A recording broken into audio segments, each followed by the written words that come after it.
All right, so this will not be live streamed. I'll have to upload this separately. Okay, so let's see. I've got almost everybody here. Great. We have a couple of people I know are going to be absent today. All right, so let me gather my thoughts again. Let me get my cold train of thought together. Let me go shut that door, too. Disorganized.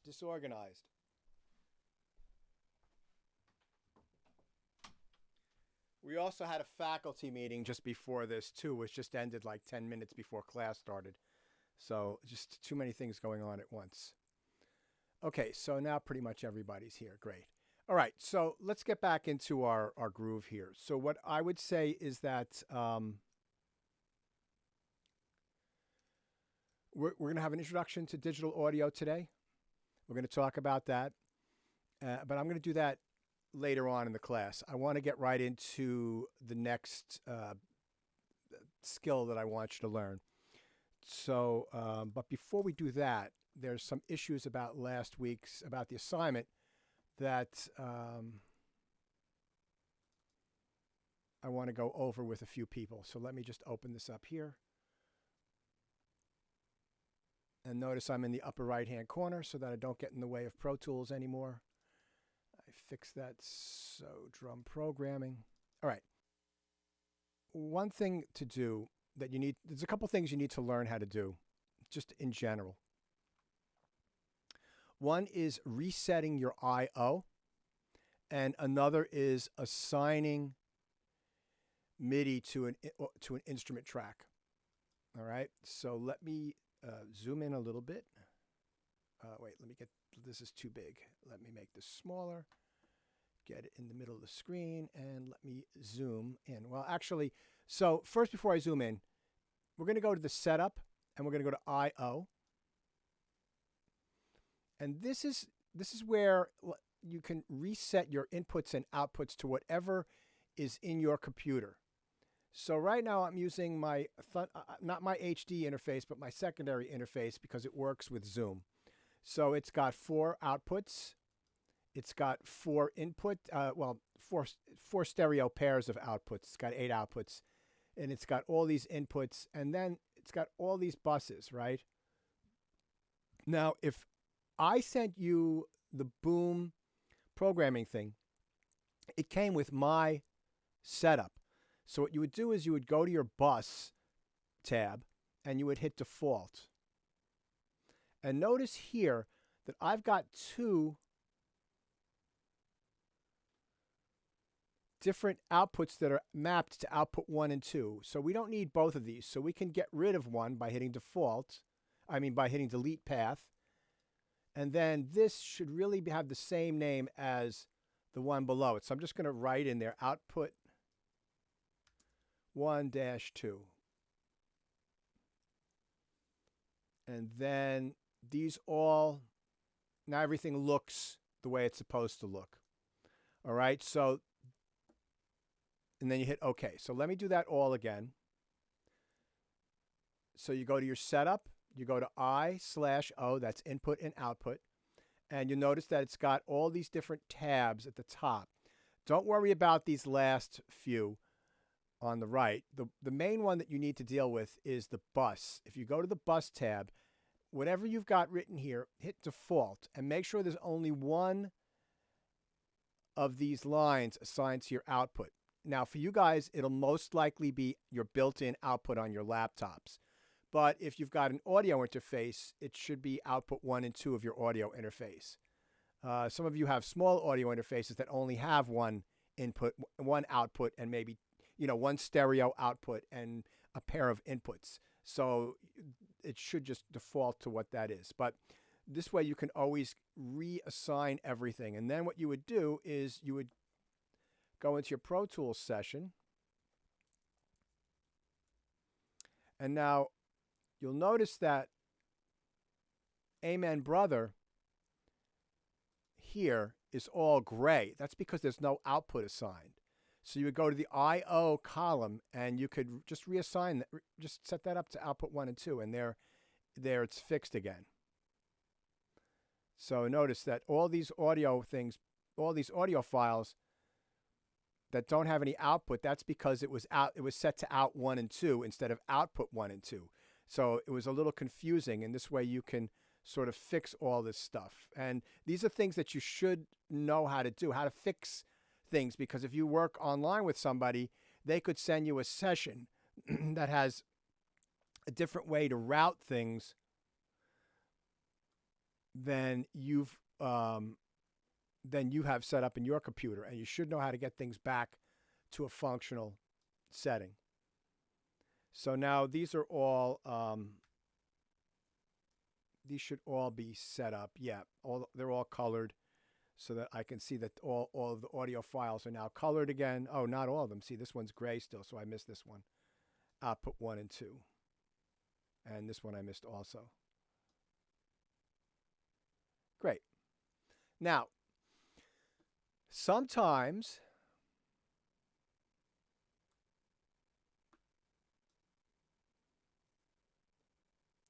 your MIDI instrument also is not assigned. So what you want to make sure you do is name this track properly. So this is I left some issues. I wanted to see if some people could figure a few things out. That's the first thing. But let me just show you. So this says boom duplicate, right? But this should be boom, and it should be wait, hold on. Right? So this would be boom for cold sweat, let's say.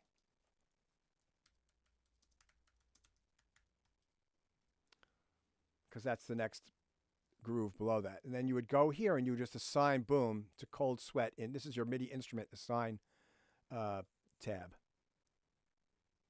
Okay, so you should know how to do that also.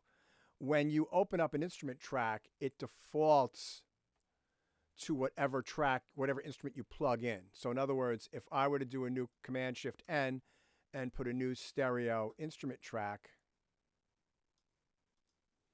if I were to put any instrument track, like I'll put something that we don't have, like this DX75, right? You'll notice that right here, it's automatically assigned.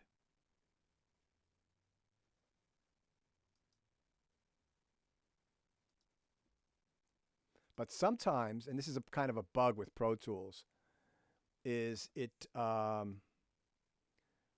somehow unassigns them when you open up a track, which is kind of whack, but that actually happens. All right, so while I've got this open, right, we could practice part of today's lesson right here. All right, so here's our Amen beat.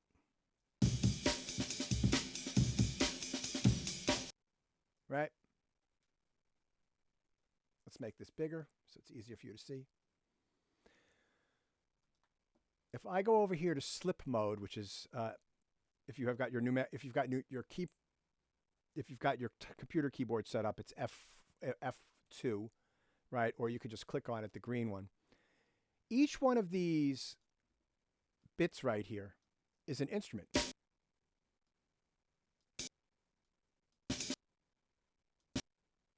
Right? So this first one here, it's a cymbal and a kick drum. The second one here, that sounds like some sort of cymbal. Right? That's a kick drum and a cymbal. That's a snare drum. So each one of these things is a different instrument. So one of the things that happened when people started programming Akai samplers back in the late 80s and in the 90s was they would chop up these beats and they would reorder the instruments to come up with new beats, right? That's like you hear that on hip hop all the time. They grab a snare drum from this instrument, from this loop, they grab a kick drum from that loop, and they take a loop like this, they cut up all the instruments, and then they assign each instrument to like a pad on like one of those drum machines that sample like an MPC, and then they play the pads and come up with new beats using the same sounds. Well, we can sort of do that also. And there's a couple of ways of getting that information out. The first thing you need to know is that like the beginning of each drum hit is the beginning of each sound of each like each note of each sound is called a transient. That's not a really articulate way to say it. But like for right here, you could see that this, and if I make it a little bigger this way, you could see that that's a sharp hit right there. That's the beginning of this snare drum sound, right? So what you can do is you can manually select, and we don't need to do the first one because that's already done. So there's right there is a sound. So if I just put the playback head right in that area, and what you want to do is if I zoom in, and I'm using the T and R key to zoom in, right here where it crosses that 0 line in the middle, that's where you want to chop your sample. And what you do is you put your playback head there and you use the key command and the letter E. And then you'll go over to the next one right here, Command E, Command E, and then, yeah, so that one's a little tricky, so I'm going to try it right there, Command E, Command E, Command E, right? And I'm just chopping this thing up into all these little bits, right? Is it automatically doing it at a 0 crossing? No, I'm just estimating it, and I'm getting pretty close. So that's close enough for what we're doing here, right? So maybe if I wanted to zoom in, I could get it right there, and that's that's really close. And here's another one. So I'm just eyeballing these right now, and they still sound really good. I'll show you in later on in the class where the 0 crossing is really necessary. So I'm just, like I said, I'm just eyeballing these, and I'm just cutting them up.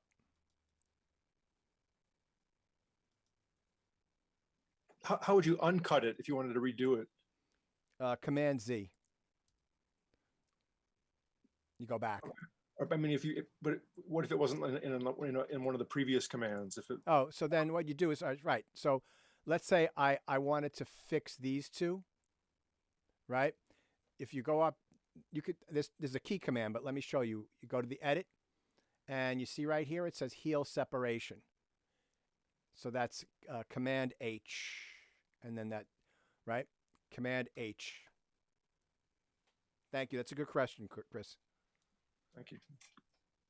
Whoops, come back so here. Then, is that not the same as consolidating it? Well, no, because consolidate, yes, it does the same thing at the end of the day, but what consolidation will do will be make a completely new file. This will go back to the original, just to the original file before you cut it up.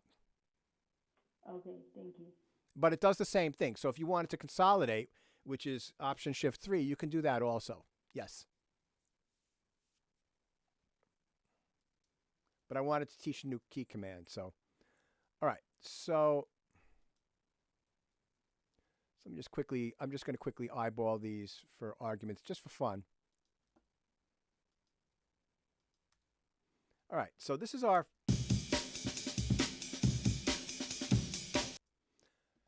So I want to make a new drum beat for like the next two measures. So what I need to do is I need to set up my grid, right? So I'm going to set it up to 16th notes for right now. And then I'm just going to go back to the grid mode here, and then I'm going to do, right, Option click drag. And I'm just going to do something randomly. I have no idea how this is going to sound.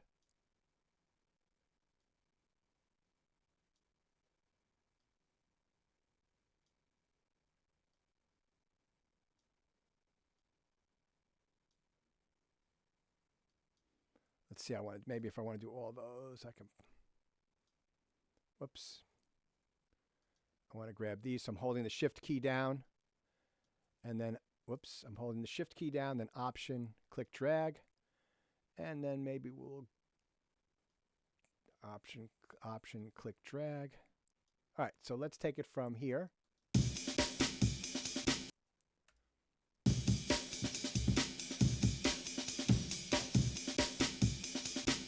right? So you can come up with a completely new performance from this material. Now, there's some issues here that need to be fixed. And as I zoom in,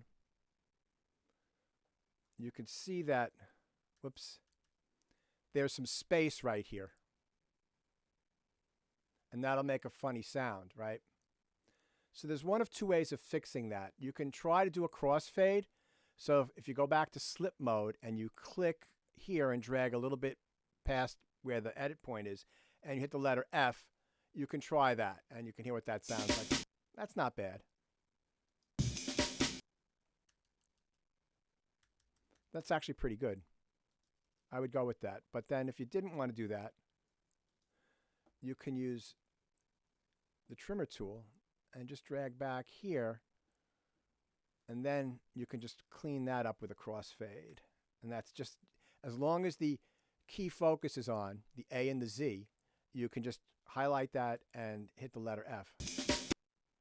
And there's another one right here. So let's just highlight that, hit the letter F. Oh, and there's a big one here. So let's see what happens. And what I like to do is I like to drag from the right to the left, because if I drag from the left to the right, there's a hit right there. I don't want that hit, right? I want there to be no hit there. Do you understand what I mean? Like, the reason that this ends before the beat here is because I cut it up where the next hit was, right? I don't want that hit to be part of this beat. I want this to be the hit. So I'll go this way and then do a crossfade like this. And then that should be smoother. All right. So I'm just holding Z down and I'm undoing everything. Now, another way that you can do that to separate everything out is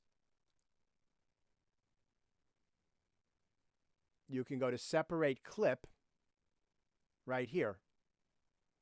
Okay? And you could do it at grid. And then you can have a pre-separate amount. You might add like 5 or 10 milliseconds in there just to smooth it out a little bit. And that will chop everything up into tiny little bits. But that's not good, because with something like this that's in time but not on the grid, because you see, here's the transient over here, and it did it before that, right?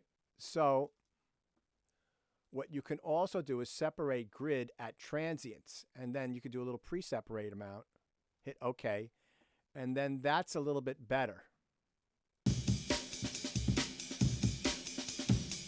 And the reason I do a little pre-separate, do I need this on its own track? As I get the command effect when I'm more locked clips. Paul, I don't know what you mean. I'm getting, when I do these, it works, but I get this. You must have locks. Message right. box. So you have to unlock the clip. I think that's it's working, but Command I get that. L. Right. I think you've got clips locked, which I think is Command L. Okay, I'll try it. To unlock clips. I forget what that. I never do that, so I forget what that is. But if Probably it's Control L from my idea. yeah. Okay, thanks, Pete. I'll check it out. Okay, so that's two ways to do that. The third way we went over a little bit last week is if you go to it's Command and 8. Whoops, sorry. Yeah, it's Command 8. Why isn't it showing me that? Oh, because it's on the other window. Okay, which is Beat Detective, right? So that's Event Beat Detective. And what you can do here is you can make sure that your operation is set to audio, and you want to do clip separation. And then you want to capture selection, right? So we've got two measures selected here. We've got measure 1 and measure 2. And then we've got 16th notes, and it's not a triplet, and we've captured that selection. And then what we want to do is go here. Detection is normal. I like enhanced resolution, and this will be 0. Then when you click analyze, right, and make sure that subbeats is selected. me zoom out. You take this wheel here and you start pulling it to the right, and you're going to see these pink lines or purple lines. See where they're populating the clip? I need one more, two more. So I keep going over, right. And now all of the hits, all the transients are selected. And if you want a little pad beforehand, you can put in 5 milliseconds. It's nice just to have a little pre-roll. And then if you hit separate, boom, that's another way to separate everything. And then you can order these tracks. So I'm going to do every one of those again, I think, right? That'd probably be a good thing. Pete, I have a question for you. Yes, Ken. When you do that 5 millisecond buffer, does that mean that you're not chopping at exactly volume 0? Correct. Because you just added a Correct. random 5. Correct. But you can do crossfades. So there's this thing when you're making sample libraries, Ken, where you don't want to chop right at the beginning of the sound. You want to chop like get a little bit before, and then when you're in contact, you can adjust it. With this, I'll do crossfades to make things smooth. That's why I do this here. Does that make sense to you? Absolutely. Thanks. Yeah. I just like to have a little trigger pad. I can always scroll it back if I want later manually with the trim tool. Right? That also gives me a little bit in case it picks up. It's like autofocus on some cameras works great and doesn't work so great. And on some audio files, doing these methods where you're automatically chopping things off works great. And other times it's not so great because there's a difference of opinion as to where the transient actually is. So in other words, let's look at this little guy here, right? There are all these spiky parts of the waveform here. You know, that could be confusing because those are the louder parts. And I'm going to go over this later in the class. These are all this one and this one, that's the louder part of the waveform. So it could confuse some of these automated processes. And I just find I like to add a little pad before I do those. And that's something that can always be adjusted later. All right, so let's do all 3 of those again. Everybody understands what I'm doing here? I'm using the material in this audio file to create a new drum beat. I'm using the sounds of this loop to program a new drum beat. And you can do this with all kinds of audio, right? You can do this with vocals. You could do this with saxophone solos. You could do this with guitar solos. You know, you can move things around, and we're gonna work on that later today in the class. And you know, this is where I think Pro Tools, while other software has more MIDI functionality than Pro Tools, although in my opinion, Pro Tools has more MIDI functionality than 99% of all people will need. Some of you that took film scoring with me, you saw how complex some of my film scores when I showed it last semester, all in MIDI and Pro Tools, right? What else am I going to need? You know, time signature changes, tempo changes, you know, all sorts of crazy stuff. But playing around with audio, that's where Pro Tools is still king in my opinion. So it's just so easy to do all this stuff in Pro Tools relative to other. It's more intuitive anyway for me personally speaking. So we're gonna go again. As you look at this waveform, you see that there are all these spiky points where the height is wider.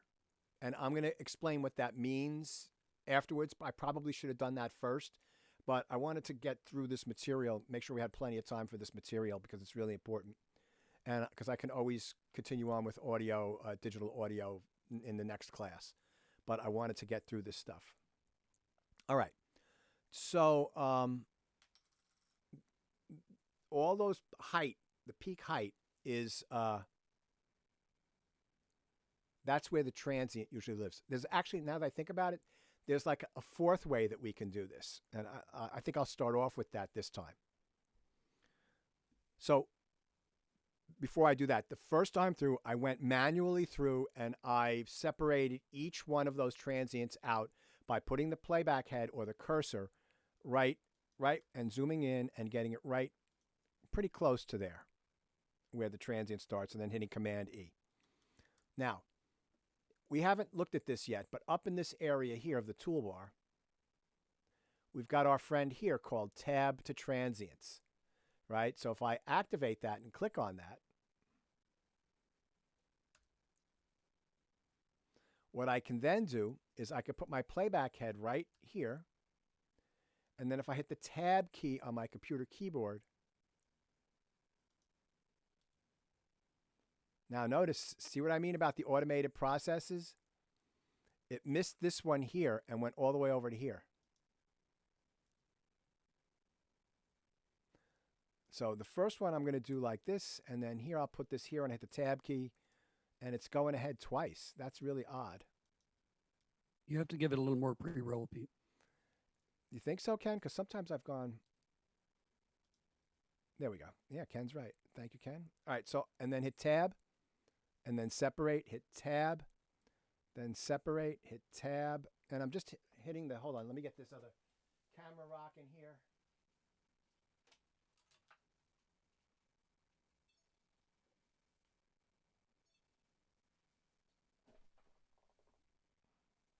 Right, so I'm hitting the Tab key on the computer, and the cursed playback head is jumping to the next bit. So let me go back to here. See, it missed this one here, so I'm going to have to do that one manually. Hit Tab, goes to the next one. Tab, and it missed this one. So for some reason, this is not getting all of them, but this is actually, this is still pretty quick. I mean, I can get through this stuff really quickly. Whoops.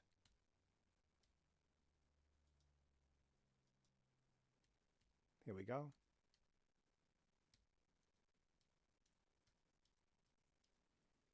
And that's all chopped up now. So what I would do if I were you is that I would just hold down Command Z and it magically undoes everything, and then I can let go. And just practice doing that a few times, right? So you get the hang of it. So I'm back at beat 1. Hit the Tab key. It goes to the next transient. Hit the Tab key. Seems to be working better this time because maybe I'm doing it in a better order. Right? I'm just snapping on that Tab key. So we missed one here. So I'll have to do that one manually.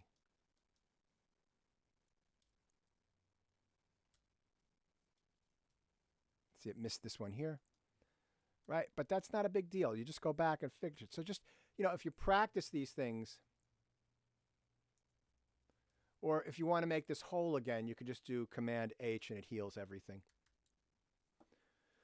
So that's one way to do it. The next way to do it is to hold everything down. Then you have to go, and this is why I don't like using this one. You have to go and hold down your mouse, go to the edit window, go down to separate clip, and then go to @transients and a little pad, and then click on that, and that, right? I wish that there was a key command for that. And this is one thing I think that Pro Tools is weak at, is that it doesn't let you assign any empty keys to you can't create your own key commands, and you can do that on every DAW, and I don't know why Avid doesn't let you do that. That's actually one thing I would say that's really lame on their part. Okay, so that's done. Undo that. The next one would be Command 8, open, and that's 8 on the numeric keypad, opens Beat Detective. Beat Detective is also found on the event window, Beat Detective, right? Whoops, so go to Beat Detective. And then make sure you're set to audio up here. Make sure it's set to clip separation. Make sure you know that this has 16th notes in it, so you're gonna, because it's 1, 3, 4, 1, 1, 2, 3, 4, 2, 2, 3, 4, right? That's the 2, 3, 4, right? So it's 8th notes, 16th notes. I'm just going to make it as 16th notes. I'm going to capture the selection and then make sure that your detection is normal, enhanced resolution.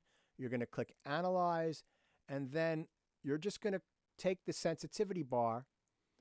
You're on subbeats, and you're going to slide it to the right until see, that's too little. You could see it as I slowly slide it over, it populates it more. I need 2 more. I need this one here and this one here. There we go. Now, if I slide it all the way over, it doesn't have any more, but sometimes if you slide it all the way over, it'll add like another 10 or 15 depending upon the kind of waveform you have. So you only go as far as you need with that, and then you hit separate, and I've got a little trigger pad of 5 milliseconds, and then I can copy and paste these at will. Now, one thing that's kind of cool that you can do with the copy and paste, if you don't want to do it by grid, right, is you can copy this. That's your first beat. And then I'm going to just click right here and paste it here. And now you see how that's not at the beginning of the bar. Well, I want it to fit contiguously at the end of this. So, you know, you might think that you could take this and sort of drag it over, but that's really a pain in the neck. Let me introduce you to our new friend, the shuffle mode, right? And that is this guy up here, the red edit tool right there, shuffle mode. And shuffle mode is also F1 if you've got this set up correctly. But you can just click there, that's fine. And I'm using the grabber tool, and if I just click and drag, it will snap it right to the end of this particular audio clip, right? So that means that I don't have to worry about doing any crossfades most likely. So let's say if I click on these and I want to copy all these.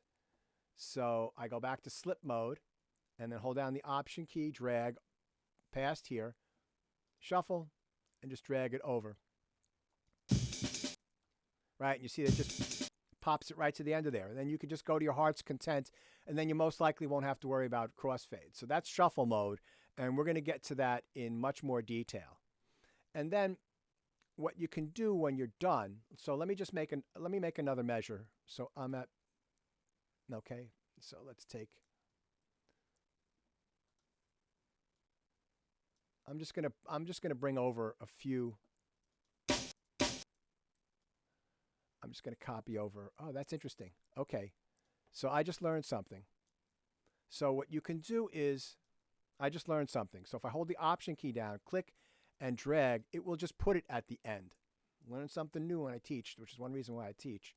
Right? You see what I mean? I'm holding the Option key down, I'm clicking, and it's just putting it at the end of that, which is something I didn't know. It's funny. I was just going to ask if that worked. Yeah, there you go. And I've been editing audio for over 20 years, and I just learned that. Although I'm sure, Ken, you know that. All right, so you've got your new loop, right? Let me make it exactly, it's a little bit long. So here's my new loop. And if I do Command L, that should loop playback. Or is that what the key command is? Oh, Command Shift L. Thank you. All right, I just locked everything. That's what I was telling Paul about. Okay, great.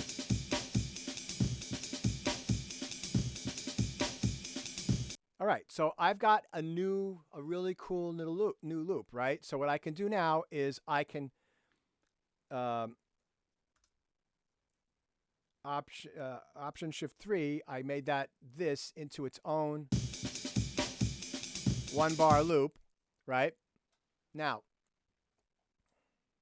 I'm going to teach you one more thing. For right now, I'm going to delete this. And let me just 2 more things. So I'm going to delete that. And you think I've gotten rid of my Amen Brother loop? The answer is no. If we go down to this portion, let me zoom in. This little left-facing arrow with this line here, and click on that. It opens up the clips list where all your clips are. And notice here, right, in dark highlighted letters, Amen Brother with nothing after it. That's the original unedited audio file. And you could just, drag that anywhere.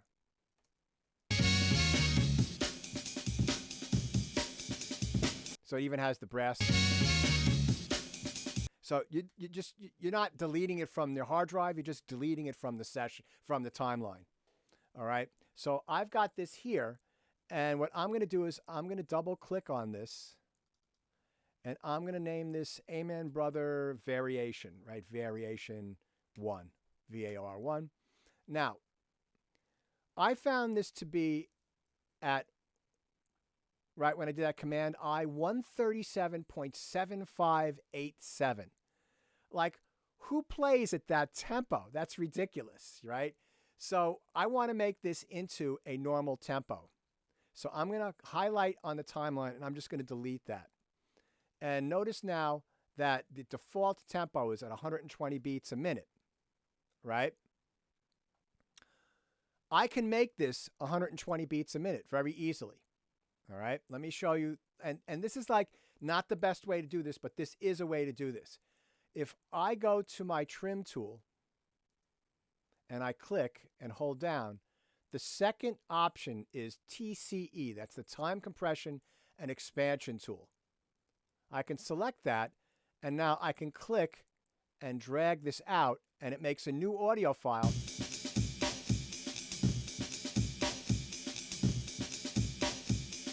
Now, I don't know if you can hear this over Zoom, but part of the problem of doing this, right, I went down almost 18 beats a minute, is that there are now artifacts in the sound, right? And right, and part of the problem is that it's easier to make things faster than it is to make them slower. It's easier to transpose samples down than it is to transpose them up. That's just the nature of the beast. That's the only way I can explain it. So let me undo that, right? And let's say I just want to make my tempo change 136. All right, so now if I stretch this a little bit longer, now this is 136. All right, so I made this like almost 2 beats a minute slower. That you're not going to hear. This is perfectly fine for things like that, right? Or if I wanted to make it like 140, I would click and drag to the left, and that's fine also. So to make small adjustments to the tempo, and it also depends upon what you're doing, the file. Some files you might be able to stretch longer than other files. But within a couple of beats, a few beats, using this method, it's okay, using the time compression expansion trim tool. So now I've got this at 140. So what I want to do is I want to name this Amen Brother Variation 1. And I want to put my tempo in there so that I know what that is. And if I want to get this out of Pro Tools, there's 2 ways of doing this. And you can bounce this to disk, right? And that's, whoops, hold on. Option, Command B. Let me show you this. Option, Command, and the letter B. And then you could just title this Amen.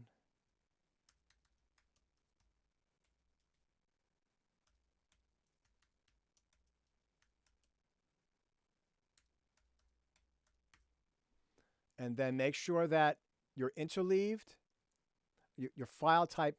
Now, I have the newest version of Pro Tools. This will look a little bit different on some of you guys have older versions of Pro Tools. Some of you that have the school version of Pro Tools, it's a little older.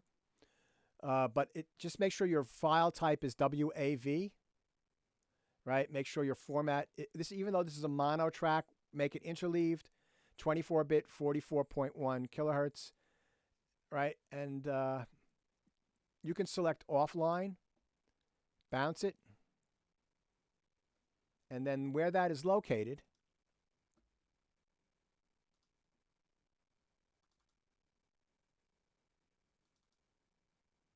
I went to the parent session folder, there's bounced files, and here's your Amen break variation 1. So that's one way to do that, right? And I'm going to go over that again. So if you didn't get it now, I'm going to go over it again later on in the class. The other way to do it is there's a key command, but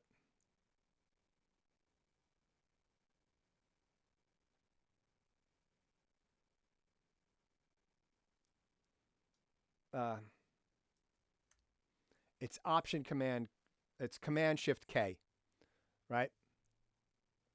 So command shift K, and just this selected thing is going to be exported. Make it interleaved. Even though this is mono, we can make it stereo. It's not going to do anything. And you can choose your destination directory, which is right here. And I'm going to put that in my drum programming. I'm going to put that in the bounced files also. Or I could put, what I can do is I can go to my desktop and I can make a new folder, and I could go new drum loops or whatever you want to call it with your name. And then you can open that, and then if I export that, I can navigate to my desktop, and I've got my new drum loops, and I didn't have to name it because the clip is already named, and it did the same naming convention as the clip. I'm going to go over that again also. So this is a really powerful tool to practice with, and these drum loops and the things that we're going to go over today are really good, fairly easy things to practice audio editing on. You know, when I learned how to edit audio, I didn't know anything about any of this stuff, and I was writing these production music tracks, and I used to have to make audio edits, and this is, 1998, 1999, and I was using this program called Studio Vision Pro, which didn't have really good editing tools, and so my edits were horrible. And so then I went and the producer of this library I was writing for was named Jerry, and he was a really good audio engineer, and he showed me how to do things in Pro Tools, and that's when I got a copy of Pro Tools just to do audio editing in.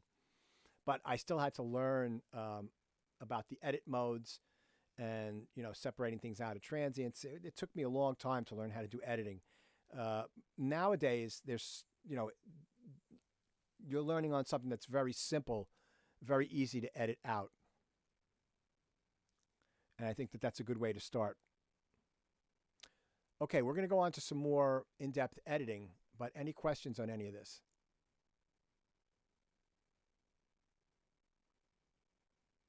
Okay.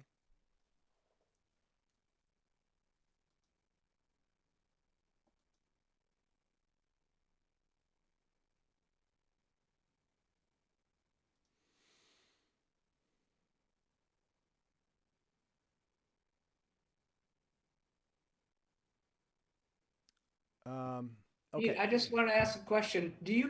Is 44.1 still industry standard for you? Because I handed in a project to a company and they said, oh, next time, please do it in 48. All broadcast music is in 48. It's been that way for ages. Whether it's 24-bit or 16-bit is still up for debate. I prefer to work in 24-bit because it sounds so much better than 16-bit, and we'll get into that actually in the second half of class. But 48 for broadcast music, movies, television music. Yeah, that's just, I don't, they can convert it. It doesn't change the sound of the audio. They're just adding zeros to make it up to 48K. But yeah, it's 48K. Okay. 48K Yeah, is what you work at That's for pretty good, I think. for broadcast. It's been that way since I started, actually, as long as I can remember. All right. So one of the classroom assignments is audio editing workout, right? So I'm going to open this up, and we're going to do something a little bit more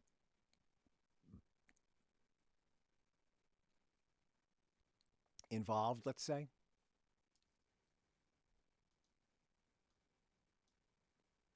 Oh, wait. All right, so let me play this track. Actually, I'm going to bring the volume down because it's pretty loud.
All right, so I'm going to stop this here. So this is a track I wrote in 2015, I think, for a project for ESPN. And it's kind of like a library track. And it's about 2 minutes long, right? And you notice that there's a form to it. There's an introduction. There's a verse. There's like a little B section. There's a couple of sections to it. So one reason why editing is really important, not just to be creative, but to be practical, is that let's say you've written a piece of music and you have somebody who wants to use it for their podcast, right? That's very popular and be great exposure, and maybe they give you some money to license out your track to use on their podcast. And your track is 2 minutes long, but they only want a 30-second version. You should know how to do that, so you don't have to hire somebody else to do it. And it's just part of being a composer today, is that you should know how to edit audio to do that, right? So let's do this. We'll do a 60 and a 30, okay? So if I do this, go to my counter and click on this triangle here, I can make it into minutes and seconds. And then right here, I can see the length. So this whole file is about 2 minutes, 11 seconds, and 625 thousandths of a second, or 6/10 of a second, really. But there's a bunch of dead audio at the end. In other words, right, you hear the cymbal. So the track probably ends right about there. So I can just highlight that and delete it. So that's the actual length of the track. So it's 2 minutes and 9 seconds long. All right, so let's go back to bars and beats. So I've made this a little easier for you because, and this is going to be part of the assignment that's going to be due in 2 weeks. I've set the tempo up for you, so you know what tempo this is. This is 120 beats per minute. So we got 1, 2, 3, 4.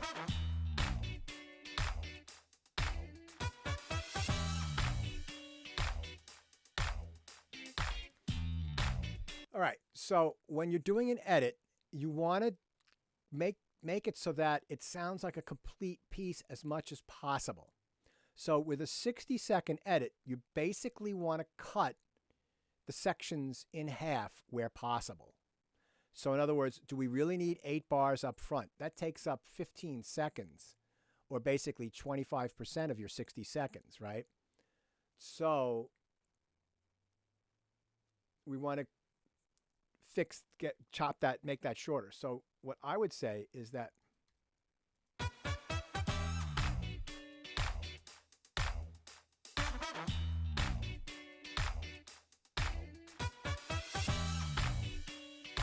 so, all right, let's see what it does before it goes into the verse. All right, so we definitely want to have bow right into it, right? So we want to have this measure here. So, and it has a little pickup. 1, 2, 3, 4, 1, right? So we could start it right there if we wanted to, or we could have the little pickup. So I'm going to leave the little pickup in just for the time being, and maybe I'll get rid of that. So this is measure, I'm one measure off with my counter here, but this is measure 8. So I want to keep that. And I'm going to give you a little hint, that a little tip. It's always easiest, if you've got like an 8-bar phrase, to chop off between 3 and 7, right? To take out the middle. That almost always seems to work. So let me show you that in action. So if I want to make this a 4-bar phrase, I'm going to keep these 2 bars. And I'm going to keep these 2 bars, right? So that means I want to get rid of the middle 4. So I've got my grid set right now to whole notes right here, right? And so I'm going to click 1 measure, 2 measure, 3 measures, 4 measures. And then I'm going to use my friend, the shuffle mode, and I'm just going to hit the delete key. boom. And you see how that snaps right over? So let's take a listen and see how that sounds.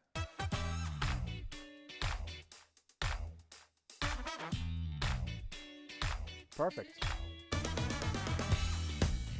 So you just see we cut out 5 seconds, at least 5 seconds of music there, and that sounds perfect. All right, so now I'm going to count bars. So we got 1, 2, 3, 4, 2, 3, 4.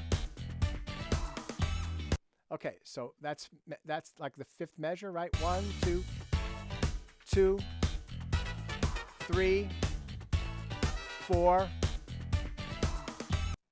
So that's the beginning of another phrase. So I'm going to just put a little marker there. I'm not going to title it, just so that I know where that is.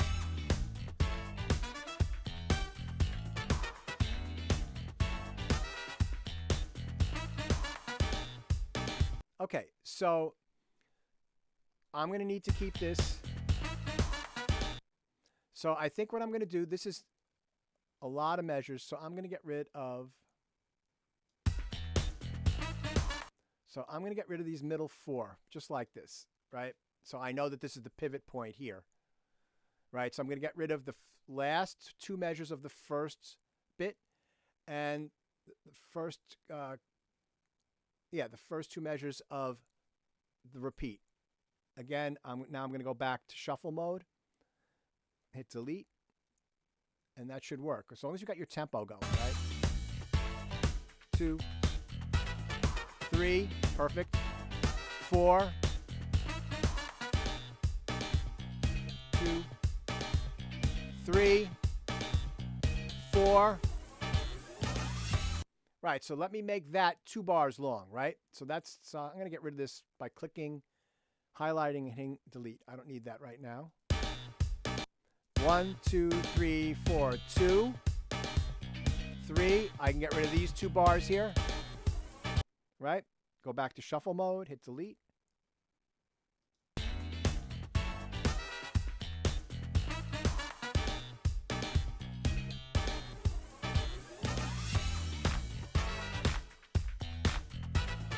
Three, 4, 5, 6, 7, 8. So I'm letting this all play out because I'm thinking that that's pretty cool. And this next section, I'm looking at the time. I'm over here. I'm already at 38 seconds. So I need 22 more seconds.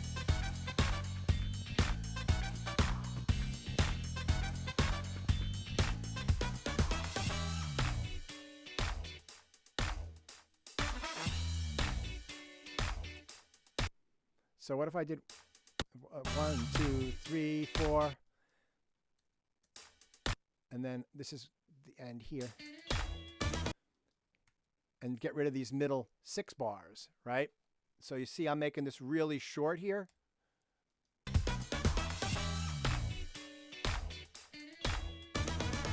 And I need 10 seconds here. So let me go to the end here and see what I've got.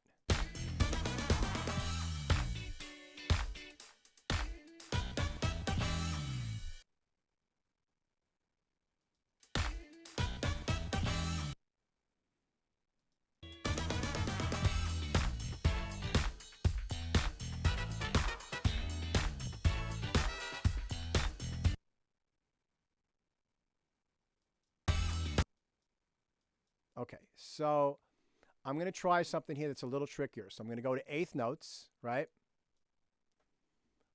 And I'm going to go right here to the end. I'm going to do some counting. 1, 2, 3, 4, 2, 2, 3. Right, so this is right on 3. I'm going to separate that out. So let me play it back from here. 1, 4, 2, 2, 3, 4, 3, 2, 3, 4, 4, 2, 3, 4. And I'm going to go to 3 right here. Highlight that whole area. And I'm experimenting. This might not work.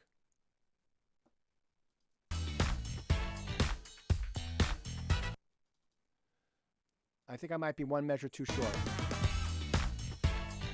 2, 2, 3, 4, 3, 2, 3, 4, 4, 2.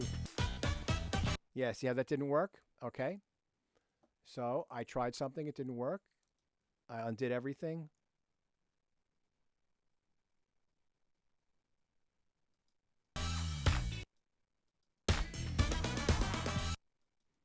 All right, so let's get these two measures here. Right, so we've got 1, 2, 3, 4, 2, 2. Sorry, from right here. 1, 2, 3, 4, 2, 2, 3, 4, 3. So from right here all the way over to here, I've gotten rid of all this. And now this should be pretty good. 1, 2, 3, 4, 2, 2, 3, 4, 3, 2, 3, 4. All right, that's not bad. I'm not sure that I'd do that exactly. That's not killing me. So let me try something else. Right, so it takes a little bit of work. So let's do this again. I want to listen to it somewhere in here.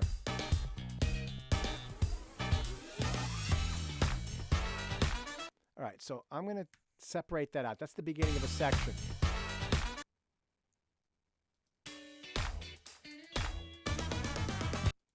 And that's the beginning of a section. So if I get rid of all this, right? I'm still too long, but this might be a better way to go. 2, 3, 4, 3, 2, 3, 4, 4. Yeah, I think this is a better way to go. So if I go from right here, let me go back to one measure, one bar. So I'm going to count 1, 2, 3, 4, 2, 2, 3, 4, 3. So this is right. So I'm going to cut the middle of this out. 1, 2, 3, 4, 2, 2, 3, 4. So right here, Command E, separate that out. 1, 2, 3, 4, 2, 2, 3, 4. Right. So let's see what happens now. That's still a little long, but I might be able to, this might work better.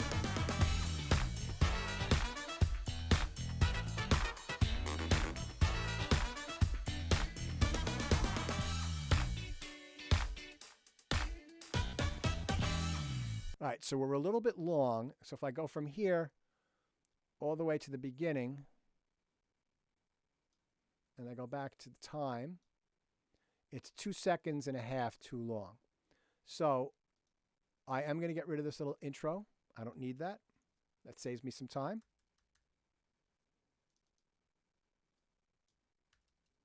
And let's see, that's still 2 seconds too long, but we have room to play around with this ending.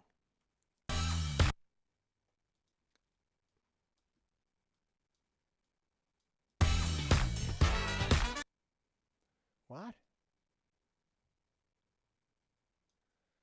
Wow, what just happened to my track here?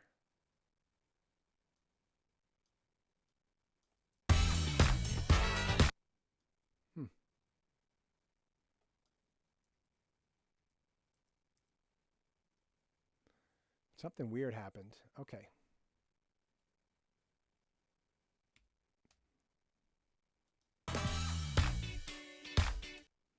So what if we do this? We go da da dee ba ba ba beat up, right? So we can just do what we learned before. We can go from transient to transient.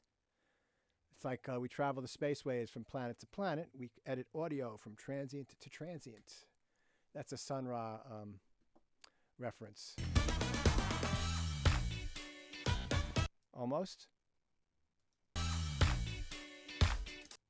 Bum, bum, bum, ba-dum. So just get rid of this here.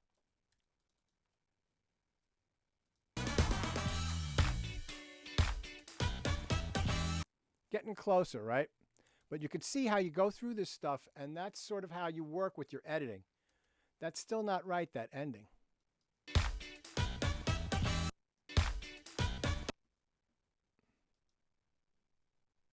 So let's see if we do a little crossfade here. Hey, Pete. Yes? Do you have to use that ending? You could actually end it somewhere else if you wanted to, I would imagine. Like where? That is the ending of the track. You want to make sure that the track has something that relates back to the original ending, right?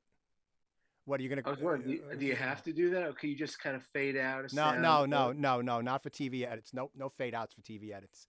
They want a hard button, and they'll fade it out if they want to. No, there's no fade outs on TV music. Gotcha. No, that doesn't really work. I mean, there is fade outs in TV music, right? But that's the producer does that. They all want that hard button. There we go. Crossfade fixed that. I'd have to just play around with this fade a little bit.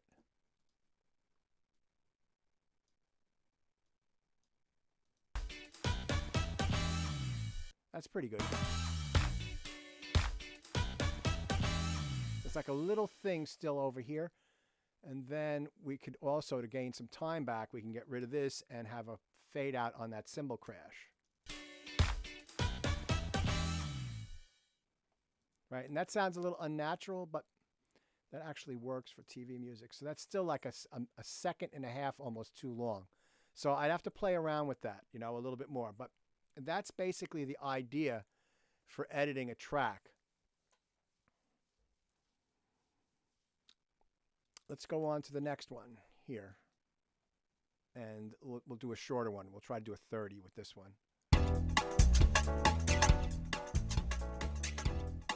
So this one I wrote this one in 2001 for a library. Actually, this got quite a bit of, this got used quite a bit because acid jazz was big back then.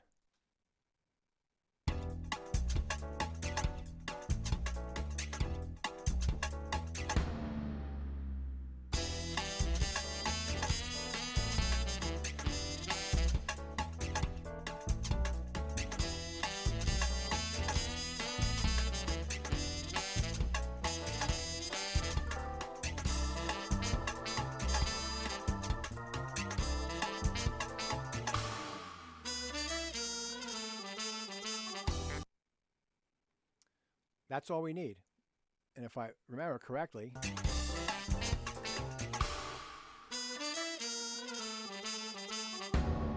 great. So this is an easy edit, right? So I can just, I'm not even going to the grid mode for this. So I'm just going to go right here. Right, and I'll tab to that transient. Nope, that's not working. Just get right in there. And then scroll back.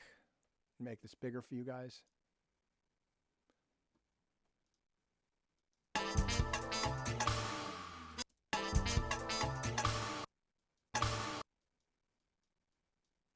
Separate that out with Command E, and having that hit there will really help. And then just delete all this.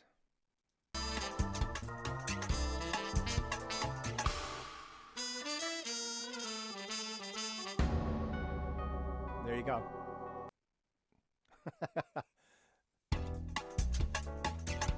Right, so I need to make that beginning is too long also, I think. So if I can make this 2 measures instead of 1. So 1, 2, 3, 4, 2. So right there, 2, 2, 3. So let's see, 1, 2, 3, 4, 2, 2, 3. Yeah, so I think that we're going to want to get right at that hit there and hit delete all this. Let's hear what this sounds like. Yep. And let's see how long this is.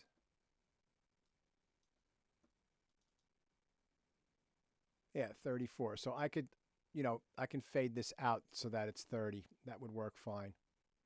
So that's an easy one. You see how sometimes they just work? Now, when you're writing this kind of music,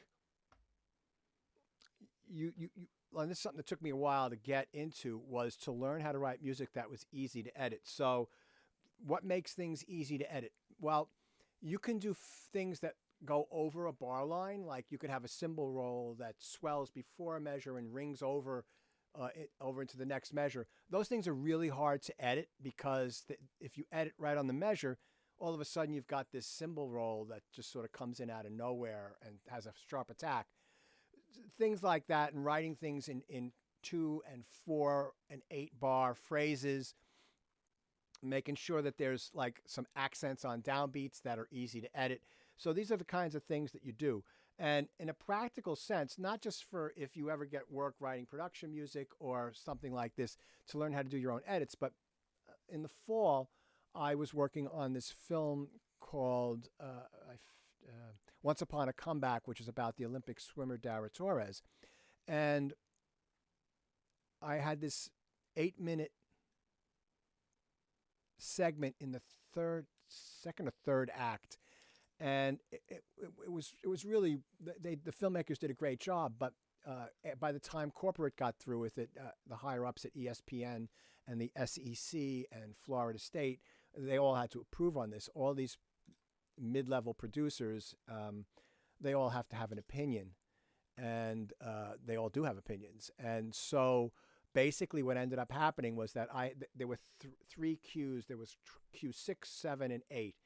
And the way that it got edited to make it work was that they started off with part of Q6, then they went to part of Q8, back to Q6, Q7, back to Q6, Q8, and 7. Like this really bizarre, like reordering of stuff. And I didn't have time to rescore 8 minutes because it needed to be done like the next day, overnight, right? So I basically did an edit. I edited all those 3 things together, and I did some tricks when I was editing using stems that I created, and I made it work, and it saved me from having to do a complete rewrite. I didn't have the time to do that, and my clients ended up looking good, and they got things back really quickly. So knowing how to edit has a lot of practical aspects to it. All right, so that's an introduction into editing. Any questions on that? So, assignment, right? Your assignment's going to be, I'm going to write this out also, would be to do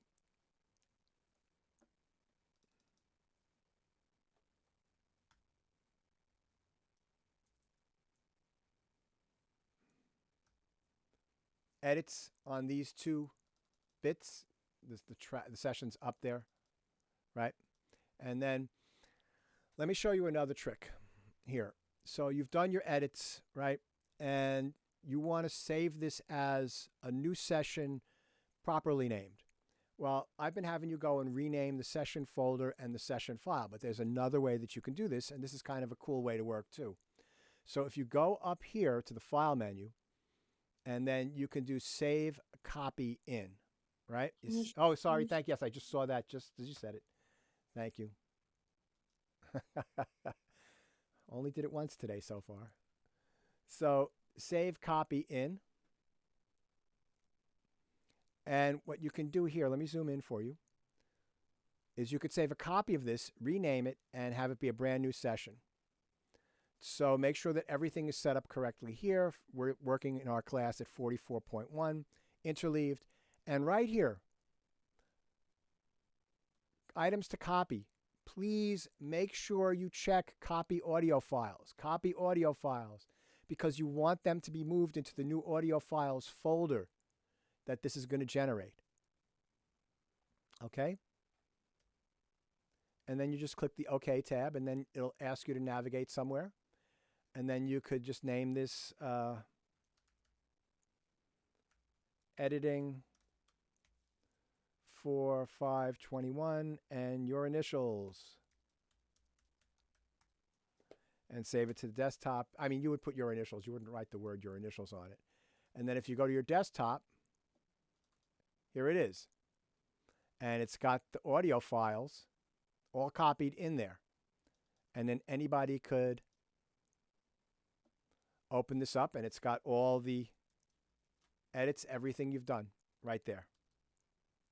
So that's save copy in. Make sure you copy the audio files. All right? That's a really fun thing. Okay, next. So it's a 2-part assignment. I'm going to create a new session.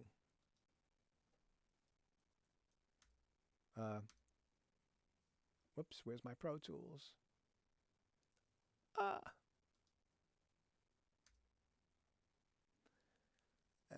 let's see, I'm going to create note.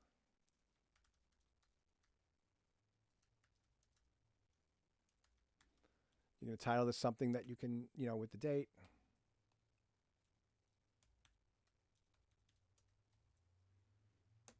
Let me do that again. I had the wrong sample rate.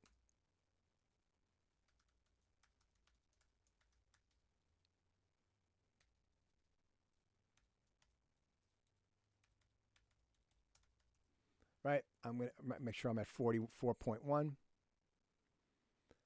Great, and I'm going to create this, and you guys are saving to your desktop, so that's fine for now.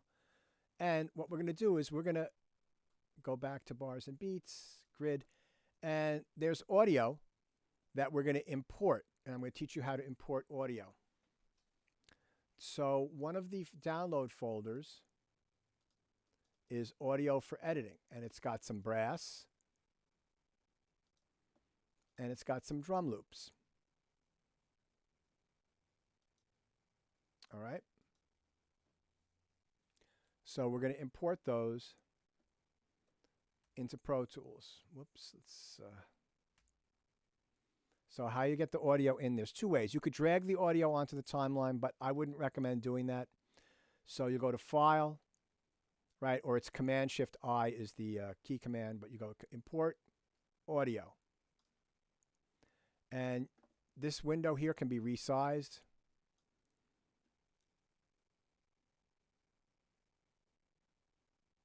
Audio for editing. And then you can just select all of this, right? And now, it's very tempting to click on this blue add button. Please avoid doing that. You want to copy or convert.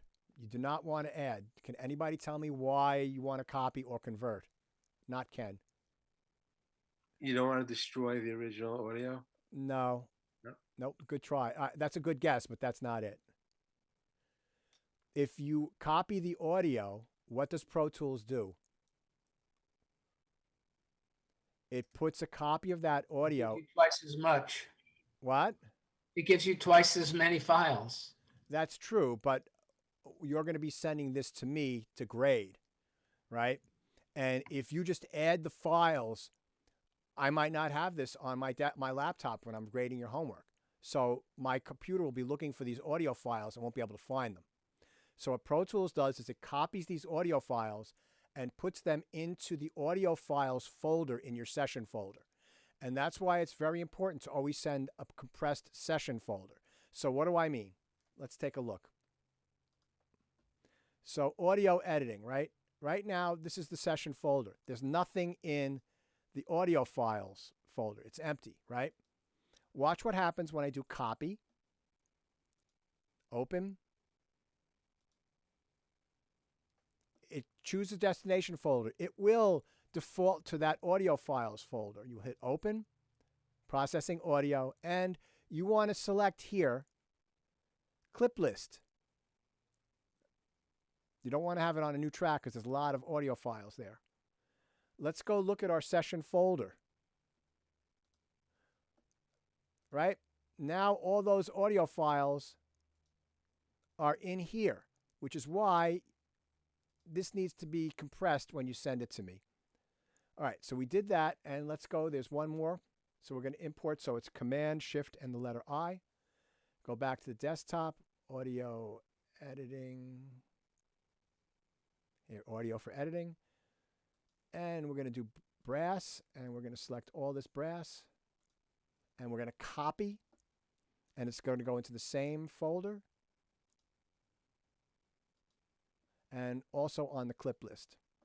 Okay, so I'm going to mute the click track. We don't need to hear that for now. So where is the audio? Well, again, it's on the clips list. And you get to the clips list, right here by clicking on this, and it opens the clip list. Now, if you hold the Option key down,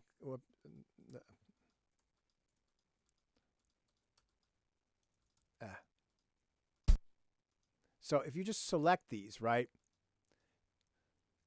If you hold the Option key down and click on any of these, it will play it back.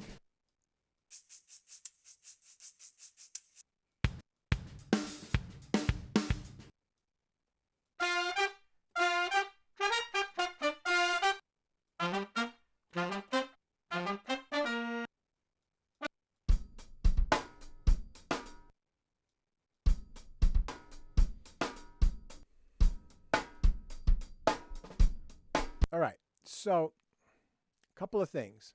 Let me zoom in.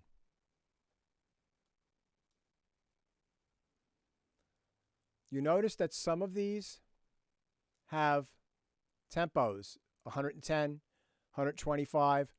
So that's very helpful, right?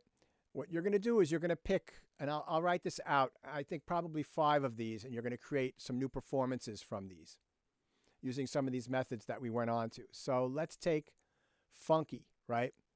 And what I'm going to do is I'm going to click from here, and I'm just going to drag onto the timeline here. And boom, it creates a new track. And then we're going to bring this to the beginning. And I'm going to zoom in. And this is 110, so I'm going to do my tempo at 110.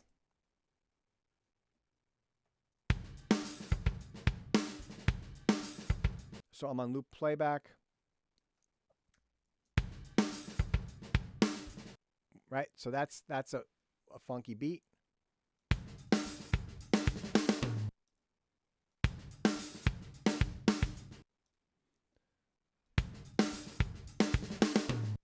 So number 3 has a nice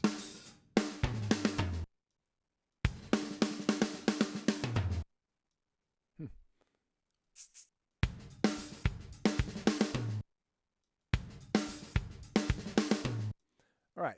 So I'm going to use these 2, right? And I'm going to create a new drum groove from here because I've got a nice fill there.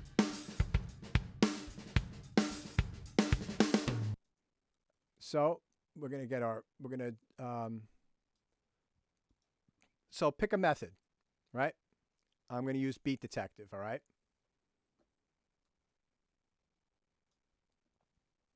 I'm going to capture selection. 16th notes, make sure it's audio, clip separation, capture selection, enhance resolution, and I'm going to analyze.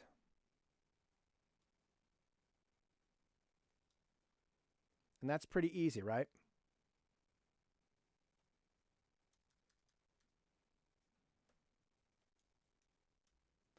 You could see that it separated all those, it's got those pretty good. So I'll do my trigger pad of 5 milliseconds. And then I'm going to separate that. Now notice I only got up to 20%. What happens if I go further? Yeah, do you see that? So if I go all the way up, it captures all these things where there's no transients. Now, if you do that, you can hold the Option key down. Right? You can hold the Option key down and put the hand, if you're in grabber, if you're in the grabber, and click, and it will get rid of those extra transient markers, but it's best to just only go up as high as you need to go. And for this one, it's 20%. And I'm going to separate that out. And there we have our original.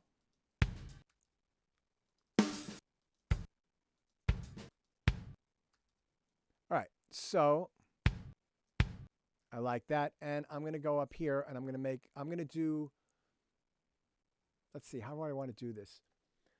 I think what I want to do is Command-Shift-N, and I'm going to do a new stereo audio track, and I'll do this new 110 drums or new funky drums, right? So I've got my audio files here, and I'm going to create on this track here my new drum loop. So let me find...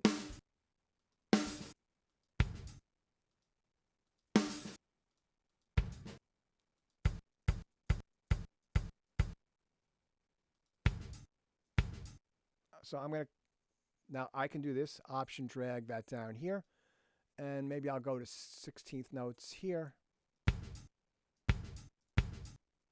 And then there, I've got this here.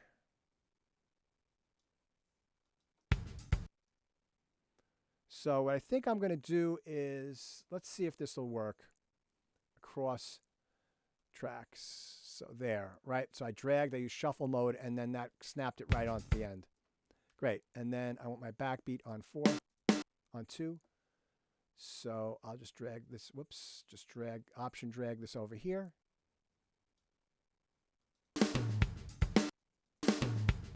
Oh, that's actually kind of cool. We got a little fill at the beginning. Happy accident, right? And then, now, you see that now I've got this and this playing at the same time. So if I click, hold the shift key down, click on the last one, Command M will mute those audio clips there. So I can now start on beat 4. I've got a nice little pickup. Right? All right, so I've got beat 3, and let's see.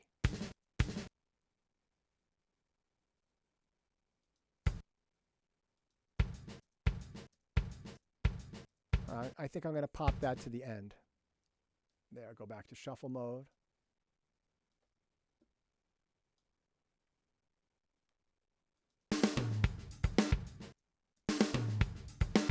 Ooh, Led Zeppelin. Boom, ticka bip boom. I like that.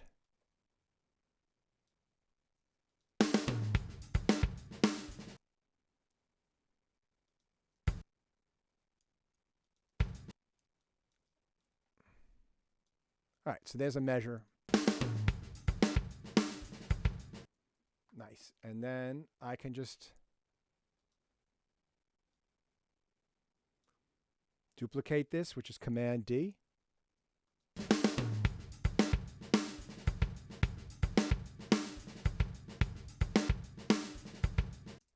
And, is that great?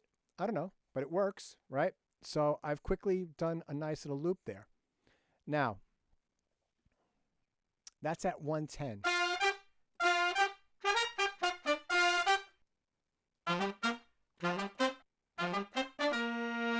So let's see if we can make this fit with that, right?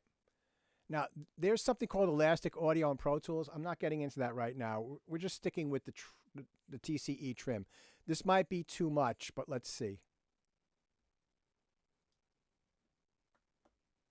So I want to start this right on measure 3.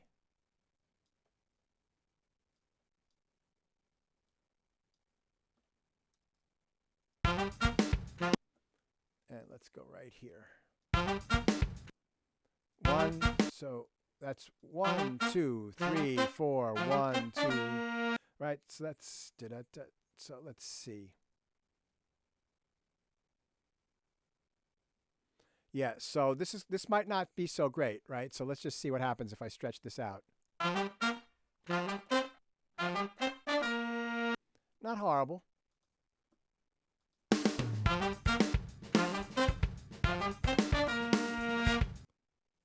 So what if I do this, right? Duplicate that. And I need another measure here. So what if I go back to my original, like this right here, copy that, pop that here, unmute those, and let's take a listen.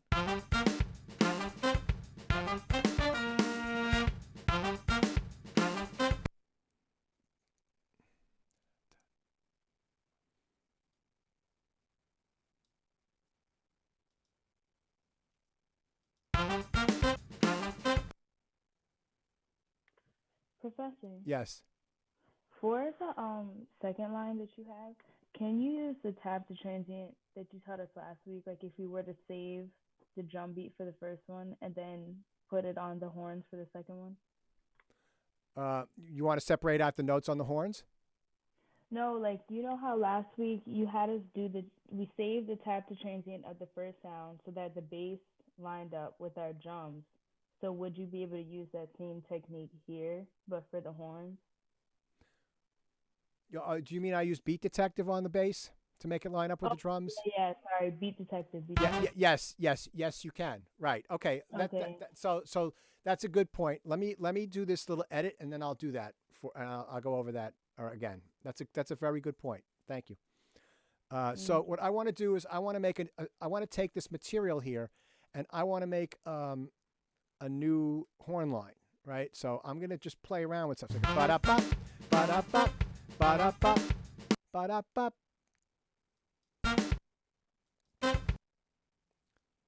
So I'm going to copy this, bop, bop, and then this here. So let's listen to that. Nope. I don't like that.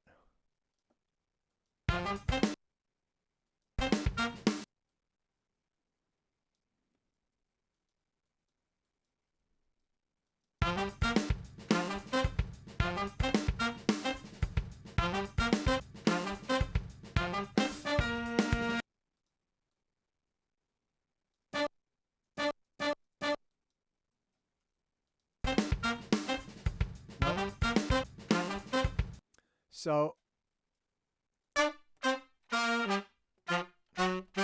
okay, so I've got a second brass part here, right?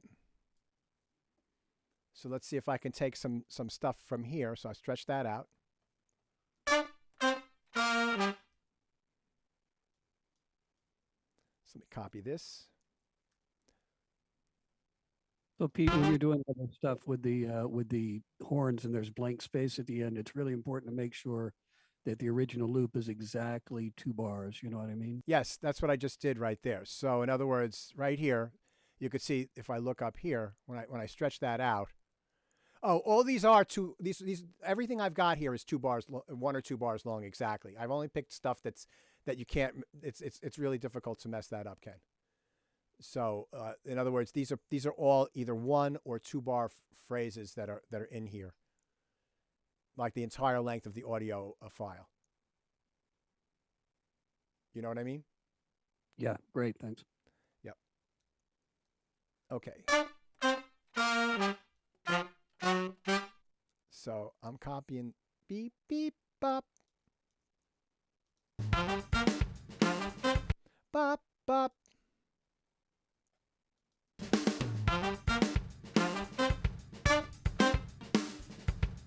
Deep bop bop.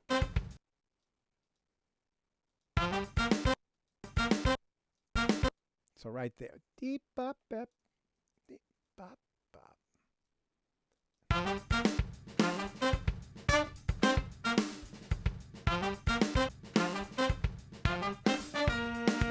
And then what if I like this ending here? And that's on. Let's try this here and let's see what we got. All right, so this is my new 2 bar with a little pickup.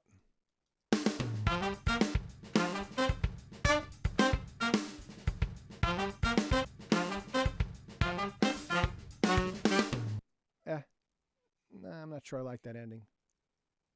I'm going to leave it the way it was. And there's I need to do a little cleanup in one spot.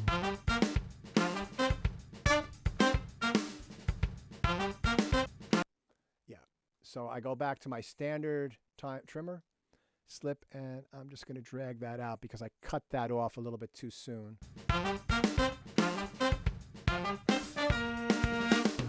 All right, so I've just matched all that stuff up with with an edit, right, and created a new performance, a new drum beat, a new brass line. And so basically, you know, there's a couple of ways that you can look at this, right? All of you that are graduate students, you're studying how to write big band charts, and you know that's really essential with Mike Mossman, and you're used to writing things out on paper. But there's this whole other way of thinking about creation in that if you're like a sculptor, right, you're not creating the steel so much. You might be the kind of person that goes out and gathers tons of materials, and you've got those materials in your workspace, and then you figure out a way to put them all together to create your art, your work. And so doing exercises like this sort of gets you thinking about how to rearrange this audio, because there may come a time where you need to do that. You've captured something in the studio and you're like, yeah, I wish I could change that last couple of notes. And there are actually ways to transpose pitches up and down, and we'll get into that in the next class, and things. But this is a good start where you're looking at each one of these individual events, and you're got you.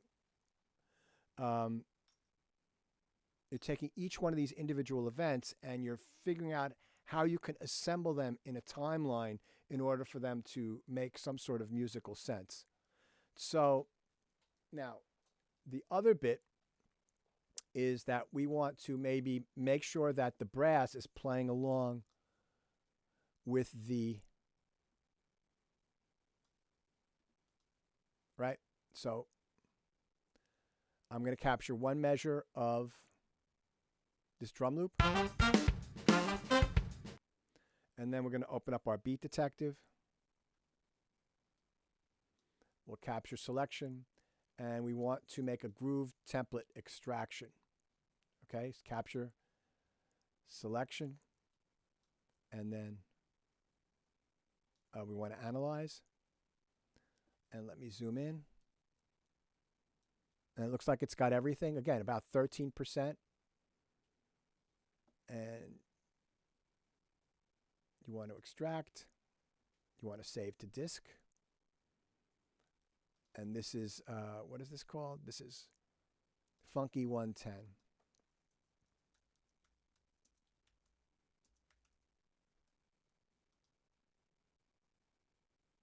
Now, if you want to quantize this audio, right?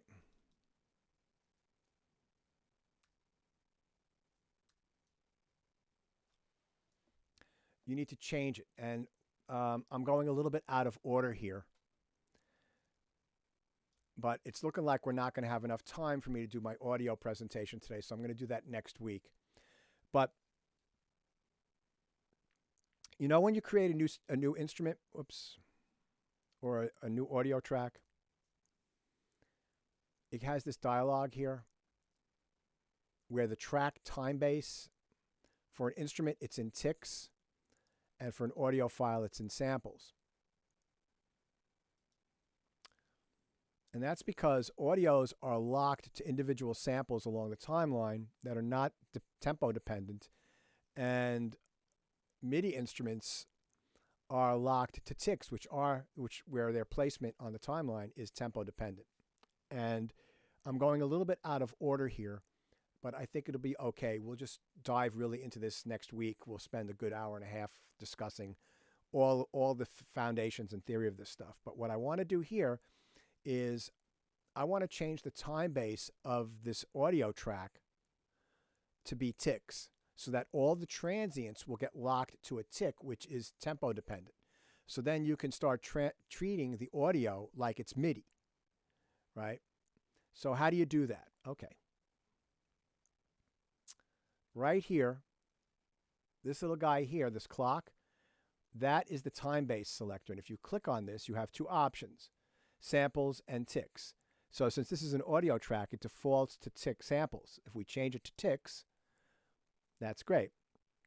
Now, the next thing we need to do is we need to enable elastic audio. And that is right in this area here. So if we click here, it will give us a bunch of algorithms. And the only two that we're going to work with are polyphonic and rhythmic.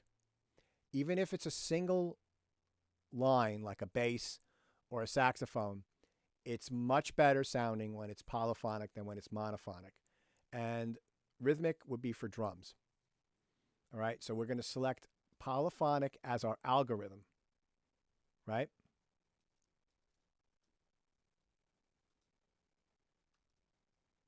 Now, I'm going to, let me zoom back out.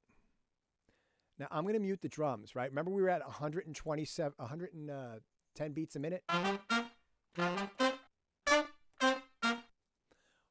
Watch what we can do now. If I add a new tempo here, and I make our tempo 105, now there's some artifacts, because like I said, slowing down is not as good as speeding up. But in a mix, you can actually get away with something like that. So let's say I wanted to make this 125. See how the audio file moves. So it's stretching the files and making sure that their transients are locked to those individual ticks that they start on. So let's go back to 110. So what we can do also is we can affect the timing. So let me undo the drums and let me select all of these. And we'll call up our quantizing. So option 0. Notice now we're quantizing elastic audio events, which are here. And if we click here, we can go down to my folder and we can scroll down until we find Funky 110. And again, with the timing, 95%, we don't want it to be too perfect, and just apply.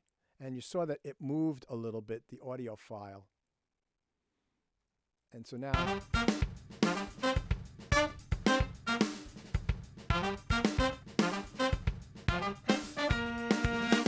Now, additionally,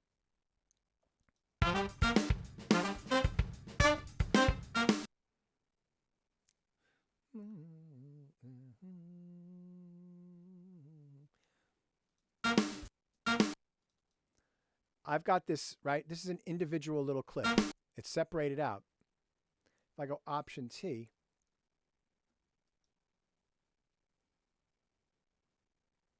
let's see, hold on a second. Let me think about this for a second. So I do this correctly.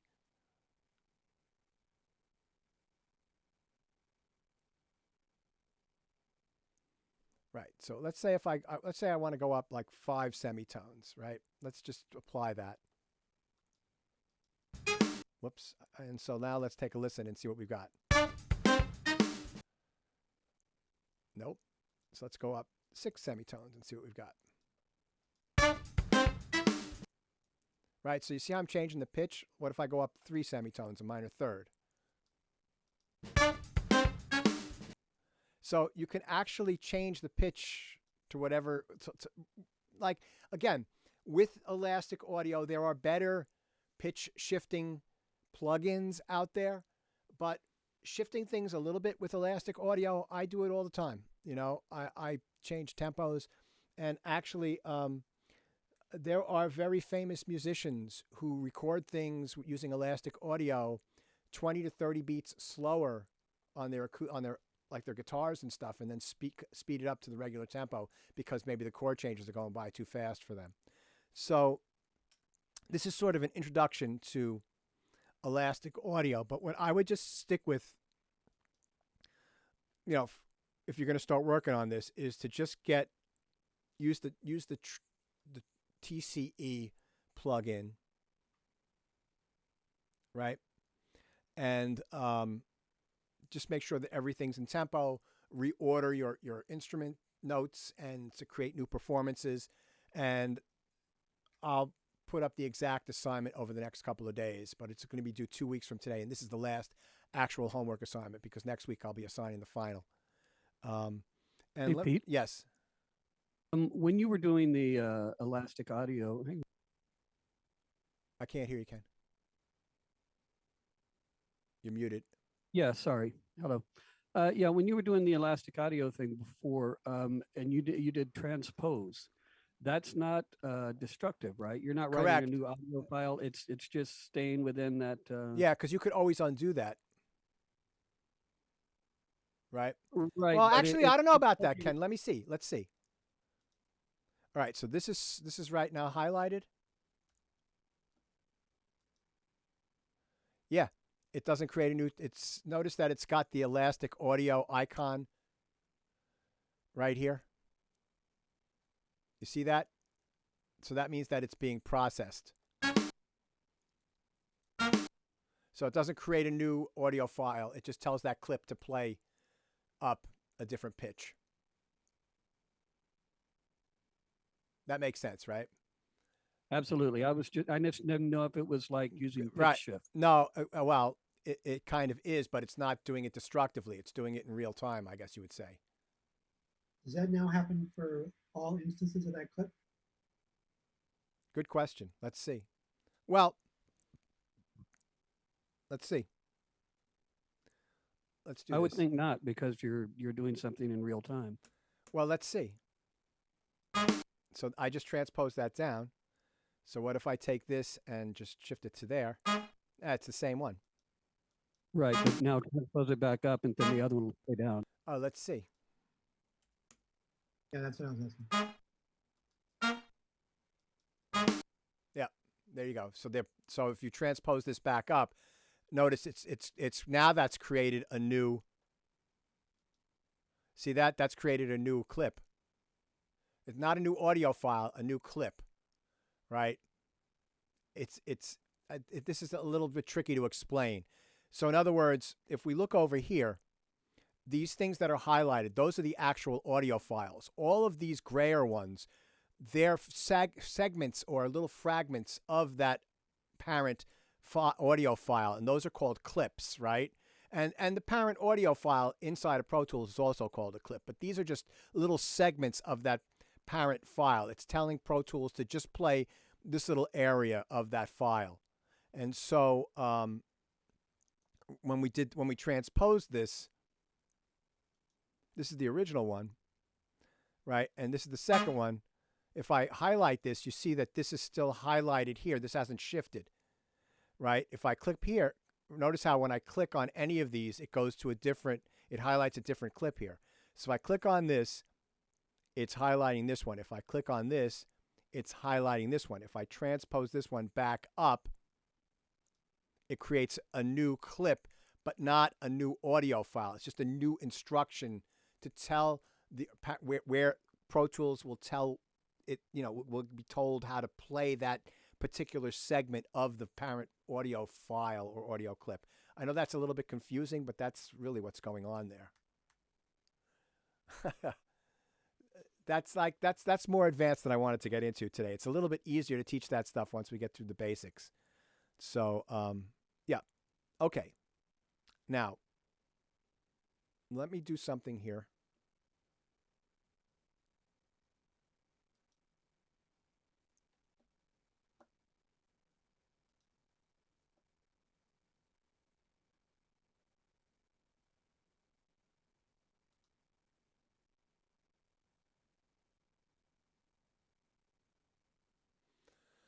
Give me 1 second. I'm looking for something. I should have.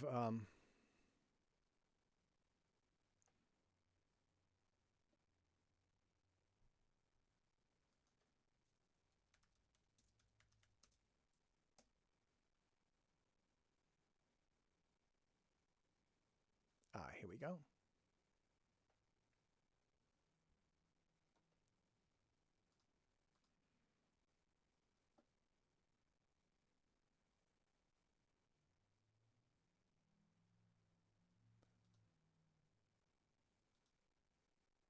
I don't have it. Okay, so what I'll have next week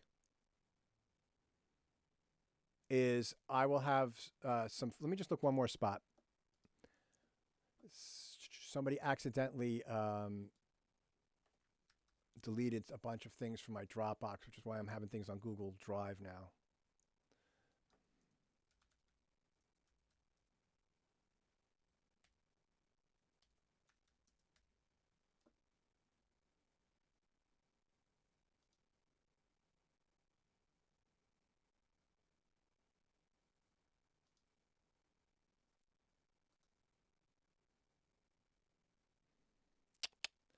Bummer. Let me just look.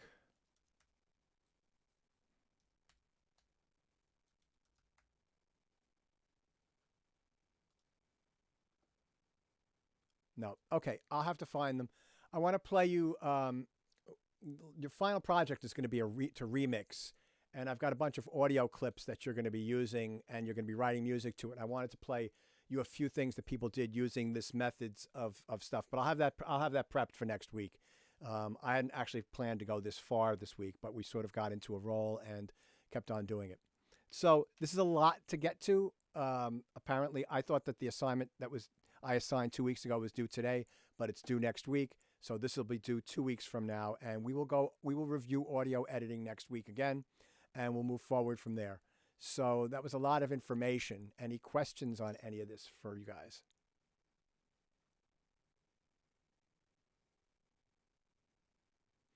You know, it is amazing what you can do to audio to change it. You know, it's truly astonishing once you get into it. But the baby steps is learning how to do some editing, and then learning how to do some of these things here that I'm showing you. You know, it's a good way to get your feet wet. And then the more experience you have, the more you do it, the better you get at it. You know, the next step for those of you that are going to take Audio MIDI 2 in the fall is you creating your own sampler instruments. So recording audio, manipulating it in the computer, and creating your own instruments, right? So for example,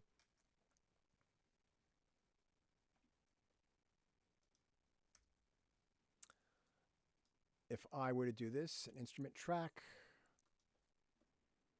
and if I were to pop in contact, so we're going to be online next semester, but there's a free software sampler program that we're going to all use, those of you that are taking it next semester. So if I just navigate to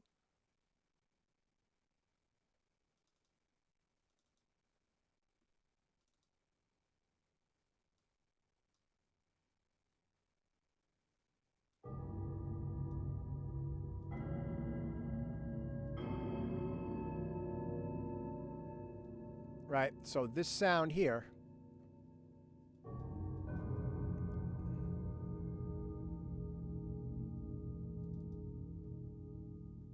is this.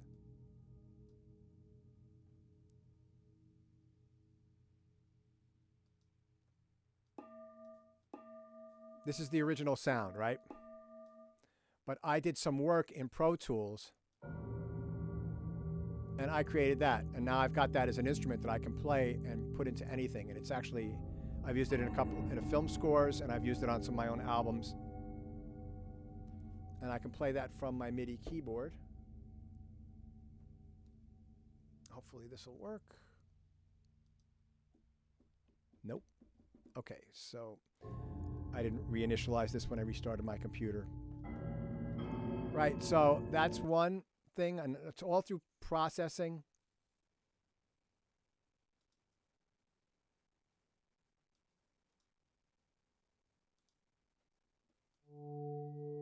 This is my piano, my acoustic piano, right? And I created this instrument I can play. And I recorded all these notes on my piano in Pro Tools, and then I did sound design on them, and I did all sorts of crazy stuff with the pitches and, you know, processing it and everything. And then I exported all those files, and I programmed them into Contact here. And, you know, this is something that I teach next semester, and it's just something that's very helpful. But this is where you start with this kind of editing stuff that we're doing now here. All right. So, yeah. And it's also, you know, you're learning how to work with materials a little bit differently than you used to. So I think that we're going to call it a day here. That was a lot. I'm sorry about the mess up at the beginning. Somebody tried to get me to do this in stereo and messed up my settings. But it's also my fault because I didn't do a practice run beforehand. And that kind of threw me for a loop, because all of a sudden I was all set to teach, and then everything wasn't working properly. So, all right. So if there's no questions, get the homework done by next week. And those of you that have handed it in, I will go over it, and you can get started on this. I'll write up what the assignment will be probably by tomorrow or Wednesday, and I'll post it up on our class timeline. Professor Pete? Yes. Did you just said, are we going to online also for the fourth semester? Right. So yes, there's going to be some in person in the fall semester, but Also hybrid. Yeah, music theory, history, sight singing and dictation, my classes are going to be online. performance classes, like if you're in a jazz ensemble, they're working on that now. But that most likely, and I can't say 100% for certain, but most likely those will be under very strict guidelines, meet live, right? So in other words, we're going to have like 20% population inside the music building, right? So in other words, all the classrooms, instead of them being used for classes, they might be used for ensembles where people can have 4 or 5 people in there. They can be spread out, and then they can do a cleaning every night. And so they've completely redone the schedule. So I have to teach 3 days next semester instead of everything done in 2, which fortunately, I'm not going to be commuting down to the city for that because that wouldn't work. But most likely we'll be going back to in-person in the spring. That's what I just was told. That's the plan now. Obviously, that can change. I got my 2nd dose of Pfizer today, so no side effects so far. And I was shocked at how... So I'm up in the Hudson Valley. I'm 75 miles north of the city. And I drove another 20 miles north, like 15 miles north to Kingston, which used to be the capital of New York State back in the 17 and 1800s till it got burnt down in the War of Independence by the British. And there was a Best Buy in one of the malls up there that's closed over the past year because of the pandemic. And it's this huge 25,000 square foot space. And they had it all set up for vaccinations. And literally, it was unbelievably crowded, and I was in and out of there in 25 minutes. So I waited about not even 10 minutes, a couple of minutes to get to go through questions. I got my shot, and then they make you wait for 15 minutes afterwards just to make sure you don't have a reaction. And then I was out. So hopefully, right now things are not so great because we're having the 4th wave because what's prevalent from what I've read in New York State is the British variant, which is more transmissible and a little bit more deadly. Yes, I think that's pretty funny, Mark. First, well, I'm finally done. I'm finished. Anyway, so hopefully enough people will get vaccinated to get us up to where we have herd immunity. And also the new variant affects younger people more than the older one, the original did. So that's another thing to be concerned about. So hopefully in the next fall, there'll be some, they're planning on some live classes, but it's mostly going to be performance classes, and it will definitely have some, safety protocols, but hopefully it'll be pretty safe because hopefully enough people will be vaccinated by September where, we can get this under control. But, the big problem is that in the United States is you've got every state is doing something different. Because that's the way the United States is set up. So, a state like Texas is in a free-for-all right now, and Florida, and they're doing things different than like New York or Ohio. Every state is doing it differently. So we'll see what happens. Hopefully, hope for the best, prepare for the worst. All right, I will catch you guys next week. Be safe out there. It's a crazy, mixed-up world, to quote little Walter. Thank you. Yep, Thank you and for I'll that. pop. Thank you. And I'm going to pop up the Thanks, Pete. the unedited version of this video up onto YouTube. So it'll be up tonight or Thank tomorrow. you. Yep. Thank you, everyone. Bye. Here, Thank Pete. you. Thank you.